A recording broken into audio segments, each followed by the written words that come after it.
네, 출성투 후반부 당잠사로 이어가겠습니다. 네, 당잠사 뉴욕 파트 브리핑 먼저 시작하겠습니다. 간밤 뉴욕 증시에서 3대 지수는 혼조세로 거래를 마쳤습니다. 시장을 움직였던 핵심적인 변수는 10년물 금리의 움직임이 되겠습니다. 사실 장 초반까지만 하더라도 이 10년물 금리가 4.3%를 넘어서면서 지난 7월 내 최고 수준이죠. 그러다 보니까 약세로 출발을 했었는데 한 오후 1시경을 기점으로 졸지 구인이직 보고서가 발표됐습니다. 여기서 구인 건수가 3년 반 만에 최소 수준을 기록했고요. 그리고 7년물 국채 입찰 결과도 나타났는데 국채 채권에 대한 수요가 높게 나타났습니다. 그러다 보니까 국채 수익률은 저조하게 나타나게 됐고요. 둘 다 금리를 밀어내리는 요인이죠. 딱 이 두 가지 지표가 나온 시점을 기점으로 10년물 금리는 하락, 시장은 막판까지 상승세를 키워가는 분위기. 나스닥 지수가 0.8% 가까운 오름세로 오늘 사상 최고치를 경신해 나갔습니다. 주요 실적 결과들, 여기에 대한 기대감도 자리를 하고 있었는데요. 오늘 장 마감 후에 알파벳과 AMD의 실적이 나왔죠. 잠시 후 자세하게 정리를 해보겠습니다. 정규장에서의 움직임들인데요. 브로드컴, 오픈AI, TSMC와 손을 잡고 자체 AI 칩을 개발한다. 이런 소식에 따라 4.2%의 급등. 그리고 삼성의 아주 오랜 파트너사죠. 삼성이 9%의 지분을 들고 있고 또 2대 주주로 자리하고 있는 유리기판 제조사 되겠습니다. 코닝이 실적 발표를 전했는데 AI발 수요 급증에 힘입어서 광학 통신 부문의 매출이 폭발적인 성장세 보이고 있습니다. 4.7% 상승 마감을 했고요. 반면에 주택 건설사인 DR 호튼의 경우에는 아직까지 금리가 높고 2025년에는 모기지 금리가 좀 내려갈 거라는 기대감이 있다 보니까 주택 구매자들이 구매를 계속해서 미루는 트렌드가 나타나고 있다. 이에 따라서 실적 실망감, 주가는 7%의 급락 반응이 나타났습니다. 장 마감 후 나온 알파벳의 실적 결과 들여다보시죠. 일단 매출액이 882억 7천만 달러, EPS가 2.12달러, 어닝 서프라이즈 수준으로 발표가 됐죠. 특히나 시험대에 올랐던 것은 유튜브 광고 부문의 매출이 되겠습니다. 89억 2천만 달러로 예상치를 웃도는 수준으로 발표가 됐는데요. 왜 그것이 중요했는가? 지난 분기 실적 발표 때 기억을 하시겠습니다만 유튜브 부문에서 미스가 나면서 주가가 한 차례 크게 밀려났었습니다.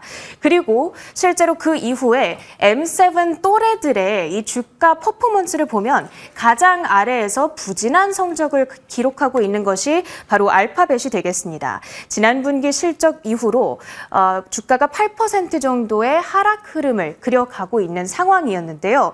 이번 실적 결과가 반전의 계기가 될지도 모르겠습니다. 또 다른 핵심 관전 포인트 하나가 이 투자 지출, 캐펙스의 규모였습니다. 과도하게 AI 투자를 하고만 있고 그거에 반해서 AI로 실제로 수익을 벌어들이기 시작하는 시점은 너무 먼 것 아니냐. 이러한 우려감이 알파벳 주가 부진의 하나의 중요한 이유였기 때문인데요. 이러한 투자자들의 우려를 달래는 듯한 발언이 어닝콜에서 나왔습니다. 순다르 피차이 구글 CEO가 회사의 모멘텀이 탁월하다. AI 투자를 통해서 검색과 클라우드, 유튜브 부문에서 실질적인 혜택이 나타나고 있다. 가령 클라우드 부문의 매출이 증대한다든지 고객사들의 비즈니스 효율성이 AI를 통해서 나아지고 있다. 이런 커멘트들이 나왔습니다. 사실 구글에 있어서 지난 3분기는 정말 다사다난했던 한 분기였습니다. 주요 임원진이 교체되고 또 반독점 혐의에 따라서 구글의 분사 가능성이 대두되고 있고 거기다가 검색 시장 내 독보적인 그동안 정말 독점적이었던 지위가 위협받는 상황에 놓여 있죠. 이런 여러 가지 우려 요인들을 달래주기에는 충분히 괜찮았던 실적이었다. 이렇게 볼 수가 있겠고요. 시간의 거래에서 주가는 5%대의 급등 흐름을 이어가고 있습니다. 이제 또 한 가지 중요했던 것이 AMD의 실적이 되겠습니다. 그 이유가 AMD는 엔비디아의 대항마로 평가받는 종목이죠. 때문에 미리 보는 엔비디아의 실적이다 이런 평가도 자리를 하고 있습니다. AMD는 그동안 AI 툴을 만드는데 아주 핵심적으로 필요한 칩을 제조하고 납품함으로써 AI 열풍의 최대 수혜주로 자리해왔던 종목에 해당합니다. 매출액을 보시면 68억 2천만 달러, EPS는 92센트, 매출 비트, EPS는 인라인 수준으로 발표가 됐죠. 얼핏 보면 나쁘지 않은 실적 결과였습니다. 특히 데이터 센터 부문에서 122%, 정말 폭발적인 AI발 수요가 다시 한번 증명되는, AI 열기가 식지 않았구나 증명되는 실적 결과였는데, 문제는 게이밍과 임베디드 부문에서 두 자릿수 매출 급감세가 나타났고요. 그리고 가이던스 역시도 기대했던 것보다는 약간의 미치지 못하는 수준으로 발표가 됐습니다. 그러다 보니까 지금 이쪽에 가장 우측에가 애프터마켓에서의 움직임인데요. 현재 7.5% 정도의 급락 반응을 나타내고 있습니다. 그리고 이렇게 전반적으로 부진한 가이던스가 AMD라는 회사 자체의 모멘텀이 조금 약화하고 있다는 시그널 아니냐, 이러한 해석이 등장하고 있는 상황이죠. 사실 이 데이터 센터 부문만 봤을 때에는 괜찮은 실적이었음에도 불구하고 아쉬운 주가 흐름을 나타내고 있는 AMD가 되겠습니다. 그 밖에 시장을 움직일 만한 글로벌 경제 뉴스들 챙겨보시죠. 유럽연합이 오는 30일부터 중국산 전기차에 최고 45.3%의 관세 폭탄을 부과하기로 결정했습니다. 이에 따라서 간밤 뉴욕 증시에 상장된 중국 전기차 ADR들의 주가가 일제히 하락세를 나타냈고요. 그리고 트럼프가 이런 주장을 했습니다. 이게 객관적인 팩트는 아니지만 7개 경합주에서 나는 내가 모두 앞서고 있다라고 생각을 한다.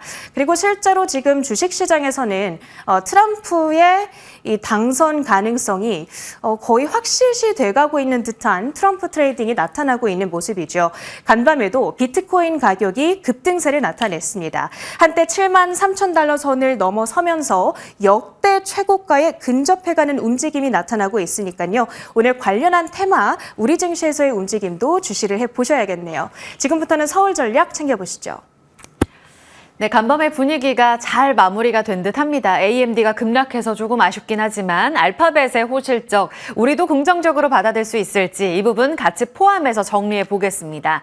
일단 어제장으로는 전약 후강으로 거래 마쳤습니다. 거의 막판에 올라서는 모습으로 거래 마쳤는데요. 오전 분위기는 좋지가 못했었죠. 아무래도 최근 이벤트 대기 모드에 들어가 있는 시장입니다. 그 전날까지 상승 움직임 괜찮게 나오기는 했지만 이벤트, 그러니까 미국의 대선, 그리고 미국의 빅테크 실적, 게다가 이번 주 수요일부터 금요일까지 고용지표 다 대기하고 있어서 이런 대기 모드에 들어가 있는 경계 심리가 뚜렷했습니다. 삼성전자 이틀째 올랐지만요. 하지만 막판에 금투세와 관련돼서 당정 쪽에서 협의회를 개최해서 폐지 쪽으로 가닥을 잡고 다른 이견들을 좁혀가겠다라는 이야기가 전해지면서 금투세 폐지에 대한 기대감이 커진 것. 여전히 우리 시장에서는 정책발 기대감이 크구나라는 것을 여실히 보여줬던 막판 분위기였습니다. 이렇게 투심을 되돌리면서 결국 지수는 나란히 상승으로 거래 마칠 수 있었고요. 다만 수급적인 측면에서는 삼성전자를 이틀째 하고 있는 외국인이지만 나흘째 거래소 현물 시장을 팔고 있습니다. 어제도 1,100억 원 넘게 매도, 외국인도 코스닥에서 매도하는 모습 확인이 됐고요. 기관은 꾸준히 담고 있습니다. 자, 어제 삼성전자 연이틀 올라가는 모습 속에 수급이 유입됐고요. 이와 함께 소부장단 안에서는 개별 모멘텀 갖고 있는 쪽이 좋았습니다. TC본드와 관련돼서 하이닉스 쪽으로 콜 승인 대기하고 있는 한화 인더스트리얼 솔루션즈가 9% 올랐고요. 호실적 발표와 함께 주식 매수 청구권이 너무 쏠려서 우리 분할 철회할 거다. 그리고 기존에 받아들이기로 했었던 그 금액 500억 원은 자사주 매입에 쓰겠다라는 발표를 한 주성 엔지니어링은 두 자릿수의 급등을 보여줬습니다.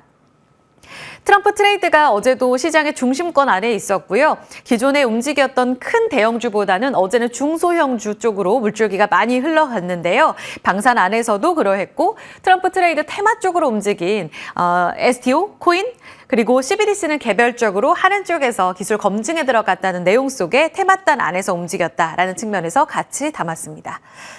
넘어가 볼까요? 나스닥 선물이 지금 강보합권 그리고 우리 야간 선물 코스피 200의 경우에는 0.7%가량의 내림세를 보여서 오늘의 방향성 궁금합니다. 일단 돌아온 외국인 6만 전자에 대한 회복을 기대하게 만드는 그런 분위기가 전개되고 있습니다. 자, 지난 10월 28일까지 삼성전자 외국인들이 13조 원 정도 팔았습니다. 그런데 29일부터 변심했죠. 89억 원 들어왔고요. 어제도 91억 원의 매수 우위. 기관은 이틀 동안 3천억 원 담았습니다. SK하이닉스는 딱 이 기간 동안 마치 수급이 빠져나가듯 한 900억 원, 600억 원 이틀 동안 각각 파는 모습이 확인이 됐습니다. 그전까지는 한 1조 원까지는 아니지만 한 8천억 원 가깝게 사들였던 외국인들인데도 불구하고요. 아무래도 제한적인 유동성 안에서 수급에 뒤바뀜이 있지 않을까 하는 기대감이 있는데요. 이런 외국인과 기관의 쌍끌이 매수의 배경을 시장에선 어떻게 추측하는가 세 가지입니다. 낙폭과대 인식에 공감대를 갖고 있습니다. 지금 5년 내 가장 싼 PBR 이 수준을 기록하고 있습니다. 주가 순자산 비율 1배 미만으로 떨어져서 0.97배까지 가면 한 달 안에 여지없이 올라갔었던 그런 과거의 통계가 있습니다. 이번에도 이 공식을 보여줄 것인가? 그렇다면 지금 보시면 1.07배까지 떨어져 있는 상황이죠. 보면 3월 5월, 9월, 10월 꾸준히 뚝뚝 떨어진 것을 확인하고 있습니다. 만약 이 부분에서 밑돌게 되면 바로 한 달 안에 반등에 나설 것이다. 시장에선 이렇게 보고 있습니다. 저점에 대한 베팅. 두 번째는 엔비디아 HBM 공급과 관련돼서 대만에서 디지타임즈 28일 보도가 나왔고요. 조건부 승인에 들어간 것 같다. 정식 공급망은 아닌데 조건부 승인에 들어가게 되면서 조만간 답을 기다리게 될 거다라는 이야기하고 있습니다.